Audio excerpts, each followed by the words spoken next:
I'm not gonna lie, 다들 하질 뻔한 이야기. Her brain fried. My lady Papa's Danny, other lady popping Molly. Why she waiting on me? 여기 my area, 여기 my area. Keep on heading if you want, I drive it like you know. I don't wanna hear you, 지겹잖아 이제 넌 like I'm Bango, cutting my hair. I just keep going though, 소신껏 날 믿고 I fly no. 우선 디자인은 개인적인 취향 호불호가 있겠지만 저에게는 각지고 직선적인 남성다운 디자인이 너무나 좋습니다. 크게 튀는 것도 아니고 그렇다고 트렌드에 뒤처지는 것도 아니고 모두가 좋아할 만한 요소들을 갖췄다고 생각합니다. 아쉬운 건 실내예요. 차를 살 때는 이 특이한 송풍구 디자인이 별로였지만 이건 적응이 되었고요. 다만 소렌토 이후에 나온 차량들의 계기판 디스플레이가 일자로 이어진 모습이잖아요. 그걸 보면서 정말 너무 부러웠습니다. K8이 나올 때는 그렇다죠. 근데 스포티지가 그렇게 나왔을 때 이건 선 넘었지 라며 정말 아쉽고 부러웠어요. 셀토스 페리에도 적용되었으니 제일 아쉽죠. 소렌토 페이스리프트 때 소렌토도 적용된다고 하니 새로 사시는 분들은 실내도 완전 만족하실 것 같아요. 공간 넓이는 그랜저급으로 넓지는 않지만 충분히 여유롭고요. SUV답게 트렁크는 정말 광활합니다. 두 번째, 가장 궁금해하실 엔진 파워트레인에 관련된 것으로 주행질감, 승차감 얘기를 한번 해봐야 될 것 같은데요. 하이브리드 차량을 처음 타보시는 게 사실 대부분이실 거예요. 시승도 해보시겠지만 그 전에 가장 궁금하고 걱정되는 것은 엔진 모터가 수시로 꺼지고 개입하고 그것을 반복하는 과정에서 이질감이나 불편함이 있지 않을까라는 것이죠. 결론적으로 없다 라고 말씀드리는 게 맞을 것 같습니다. 그 부분은 걱정하실 필요는 없어요. 전기 모터로 주행을 시작하고 힘이 부족해 시동이 걸릴 때 울컥하거나 텀이 있거나 이런 건 전혀 없습니다. 그냥 시동이 걸렸다 꺼졌다 이걸 진동이나 소리로 느낄 뿐이에요. 그것이 거슬리거나 어색하거나 그런 것도 없고요. 일부 시동이 걸렸는지 모른다라고 하시기도 하는데 그건 고속주행에서 얘기고요. 시내 주행에서는 인지할 수 있습니다. 엔진 소리, 진동으로요.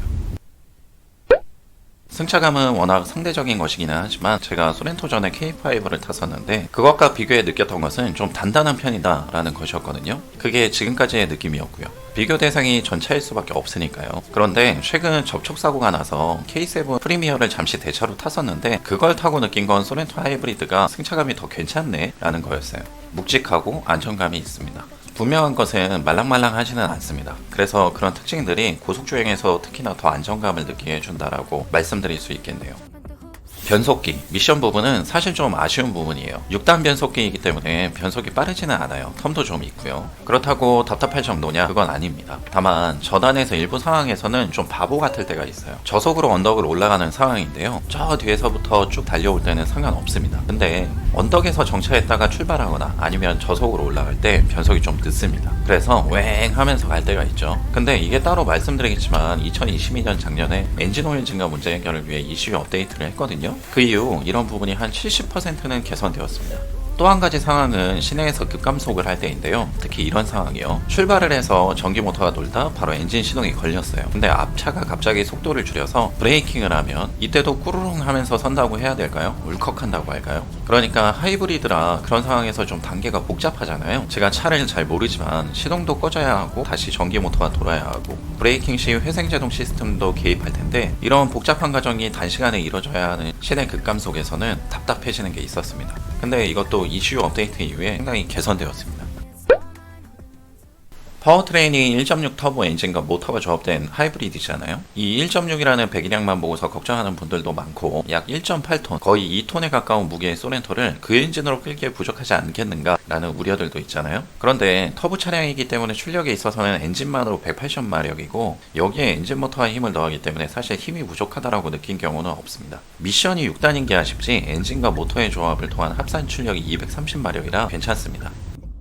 EV 모드 같은 경우 하이브리드 차량의 시동, 주행의 시작은 EV 모드이지만 모터가 낼 수 있는 힘을 넘어가는 수준으로 악셀을 밟거나 배터리 충전량이 부족할 경우 바로 엔진 시동이 걸리게 됩니다. 고속주행 중에도 타력주행, 큰 힘이 필요하지 않은 경우 EV 모드가 켜지기도 하고요. 악셀에서 바를 때도 엔진이 꺼지고 모터가 돌게 되죠. 시내 주행 시에는 그래도 EV 모드를 좀 더 길게 느끼고 주행할 수 있는 때가 있는데요. 특히 고전압 배터리 충전량이 4분의 3칸 정도일 때부터는 정차 후 과한 가속이 아니라면 60km 정도까지는 모터로 쭉 주행을 시작하게 됩니다.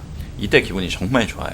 하지만 조금만 배터리량이 적거나 악셀을 깊게 밟으면 시동이 바로 걸립니다. 그래서 이 기분 좋은 모터 주행을 위해 발컨을 가속을 아주 부드럽고 천천히 하려고 하는 마음도 자연스럽게 생기게 됩니다. 연비는 딱 간단 명료하게 공인연비는 실연비로서 나온다 이렇게 말씀드릴 수 있습니다. 여름에는 그 이상이고요. 겨울에는 딱 공인연비 정도 나옵니다. 다만 고속도로에서의 연비는 떨어지는데 그래도 보통의 내연기관 중형차 정도는 나와요. 겨울에 서울에서 양양을 고속도로를 타고 다녀온 예를 들면 트립상 14 전후로 나오더라고요. 실연비는 12 정도 될 것 같아요. 근데 보통은 시내 주행, 국도 주행을 더 많이 하잖아요. 정말 잘 샀다 느끼실 거예요. 시내, 국도, 고속화도로를 반반씩 타고 그러는 일반적인 상황이라면 풀 주유하고 900에서 1000km는 탑니다. 그래서 소렌토 타고 나서 주유비도 정말 많이 아꼈고요. 기름값 막 오를 때도 정말 부담 없었습니다. 자동차세 낼 때도 그랬고요.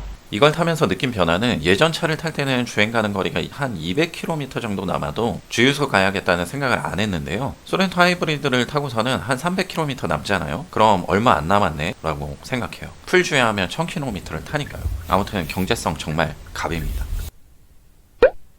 마지막으로 차량 관련 각종 소리들 있죠. ASMR처럼 한번 몇 가지 들려드려 볼게요. 제가 차를 계약하고 기다리면서 참 이런저런 것들이 궁금해졌는데 이런 소리들도 궁금해지더라고요. 그래서 대기 중인 분들을 위해 담아봤어요.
사실 소렌토 하이브리드를 구입하고자 하시는 예비 오너분들께서 앞서 말씀드린 하이브리드 시스템의 특성, 주행 질감 외에도 작년부터 더 관심 갖게 되는 부분, 궁금한 부분이 바로 이것일 거라 생각하는데요. 결함 부분이죠. 또 자잘하게 아쉬운 부분이나 문제되는 부분이 없는가, 이런 단점들이요. 대표적인 것, 큰 부분은 세 가지입니다. 머플러, 헬기 소리, 엔진 오일 증가, 이거죠. 그 전에 실내에 녹이 난다, 이런 얘기로도 떠들썩했어요. 이거 정말 궁금해 하실 거예요. 지금 어떤가, 어떻게 조치되었는가. 이 부분은 얘기가 정말 길어질 것 같아서 따로 영상을 만들려고 하다가 간단 명료하게라도 핵심을 일단 말씀드리는 게 좋을 것 같더라고요. 관련 내용을 더 자세하게 정리해서 따로 영상을 만들어 올리도록 하겠습니다. 일단 녹은 없었고요. 나머지 세 가지 모두 겨울에 특히 문제가 되고 주로 발생합니다. 머플러는 구멍 뚫어서 대처했습니다. 헬기 소리는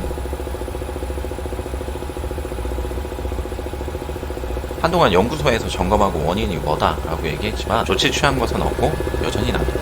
매일 나는 건 아닌데 여름만 빼고 다 들어봤어요. 엔진 오일 증가, 이슈 업데이트 조치를 취했지만 의구심은 강하게 남습니다. 조치 이후 엔진 오일 변화가 어떤가를 포함해 자세한 내용 따로 정리해 영상 만들어 소개하도록 하겠습니다. 결론적으로 소렌토 하이브리드가 지난 2022년 한 해 판매량 1위를 기록한 이유는 타보면 금방 느끼게 되는 것 같습니다. SUV의 인기가 워낙 높고 그것은 공간이 주는 장점, 차를 통한 다양한 활동, 활용이 가능하다는 점이 시작이겠죠. 과거 SUV는 디젤이다 라는 공식이 있었지만 디젤 엔진에 대한 아쉬운 점도 분명히 있었고 최근에는 경유값도 상당히 비싸고요. 장거리 운행이 그렇게 많지 않은 분들이 디젤이 줄 수 있는 장점을 온전히 느끼기는 쉽지 않은 것이고요. 일상, 도심 주행이 더 많은 운전자, 차량 사용 환경에서 넓은 공간과 정숙성, 그리고 유류비나 자동차세, 연비 등 경제성까지 갖춘 하이브리드는 어쩌면 아주 당연한 흐름이고 관심, 선택이었을 것이라 생각합니다. 전기차는 아직 불편할 것 같기도 하고요. 물론 앞에서 소개한 것처럼 단점, 결함들도 있습니다. 일부는 개선되었고 일부는 안전, 성능상 문제가 되지 않는 상황이라며 방치 아닌 방치를 하고 있는 것도 있습니다. 제조사의 대처가 그리 마음에 들지 않는 것도 많아요. 그럼에도 불구하고 다시 2년 전으로 돌아가 차를 선택하라고 한다면 저는 소렌토 하이브리드를 선택할 것 같아요. 완벽한 차는 없잖아요. 소렌토도 완벽한 차는 아닙니다. 그래서 나의 환경, 기준에 있어 최선을 선택할 수밖에 없을 텐데 다수에게 이 차는 최선일 수밖에 없을 것 같네요. 걱정되는 부분 중 하이브리드가 나중에 배터리 문제 시 수리비 폭탄이잖아 라는 것도 생각해 볼 수 있는 지점이기도 할 텐데 저는 하이브리드 시스템에 대한 10년 20만 킬로 보증 덕에 선택할 수 있었고요. 소렌토의 가솔린, 디젤 차량들이 또 미션 쪽에서 문제가 많이 생기고 있기도 하고 하이브리드, 전기차는 결국 자연스러운 시대의 흐름이 아닌가 싶습니다.